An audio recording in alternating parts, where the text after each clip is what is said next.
How to add Robux to your Roblox account on all mobile devices. Hey everyone, welcome back to the channel.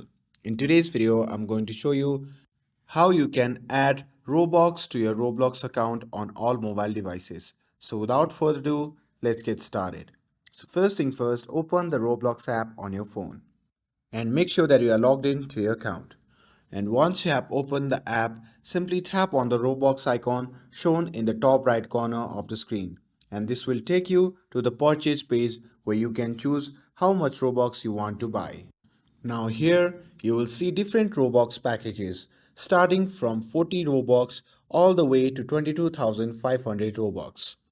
So simply pick the one that fits your budget. And after that, you need to select your payment method on mobile devices and confirm your purchases. And after that, the Robux will be added to your Roblox account. And that's it. With this, if you found this video helpful, then don't forget to like, share, and subscribe to get updated for more videos. Thanks for watching, and I'll see you in the next video.